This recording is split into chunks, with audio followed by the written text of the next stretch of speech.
Dans son bureau de la direction régionale de la santé de Kaolack, Dr Aïchatou Bari reçoit avec la chaleur d'une femme qui a appris au fil des mutations et des responsabilités que l'autorité n'exclut pas la bienveillance. Nous sommes en 1999. Dr Bari soutient sa thèse de médecine à l'université Cheikh Anta Diop de Dakar, le début d'une carrière qui démarre à Mbao, dans le privé, jusqu'en 2001. S'ensuit un recrutement de la fonction publique et très vite, les affectations s'enchaînent. J'ai occupé successivement au niveau donc des districts de Foundiougne puis Mbacké la fonction de médecin-chef adjoint. À chaque affectation, elle emporte avec elle cette conviction qui deviendra sa marque de fabrique. Mais c'est à Ndofane que sa véritable nature semble se révéler quand on lui confie un district que nous venons à créer de toutes pièces. On m'a affecté là-bas après avoir divisé le district de Kaolack en deux.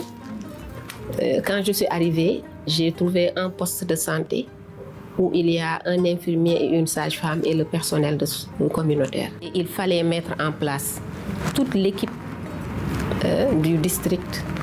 Et ça ne pouvait pas attendre parce que le ministère attendait les mêmes résultats que les autres districts. Quand je suis arrivée, je n'avais pas de bureau. J'ai trouvé l'ICP et la sage-femme. Je ne voulais pas prendre leur bureau.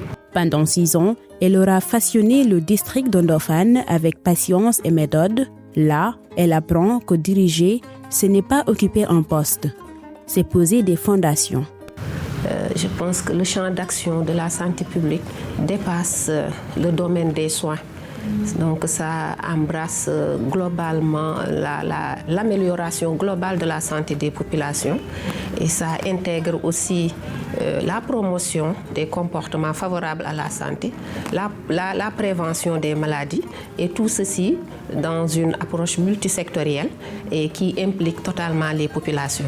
Diamniadio et Matam seront d'autres étapes avant son arrivée à Kaolack en décembre 2017 comme médecin-chef de région. Une appellation qui deviendra Direction régionale de la santé de Kaolack en 2023 à la faveur de la réforme administrative.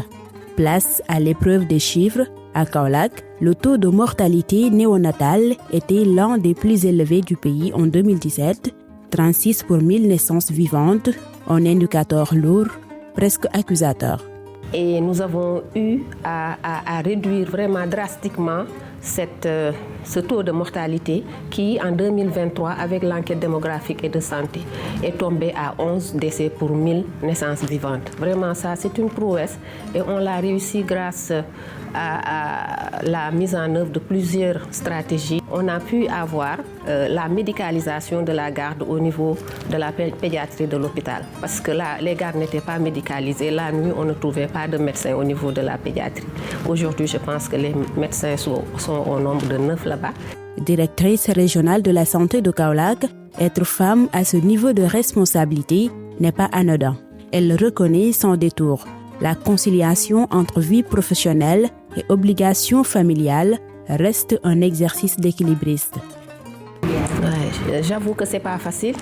Ce n'est pas facile pour une femme, surtout dans notre contexte, dans notre société, d'allier les responsabilités professionnelles aux obligations familiales. Mais quand même, moi, j'ai eu la chance d'avoir un époux qui est très, très compréhensif. Il y a aussi, bien sûr, le soutien de ma famille aussi. Je bénéficie aussi. Du district de Foundiougne à la direction régionale de la santé de Kaolack est toujours la même exigence, la même idée que la santé publique est un travail de longue haleine. Un patient maillage de coordination, de prévention et de rigueur. À Kaolack, Dr Aïchatou Bari orchestre la déclinaison locale avec ses contraintes propres, ses urgences spécifiques et ses réalités sociales.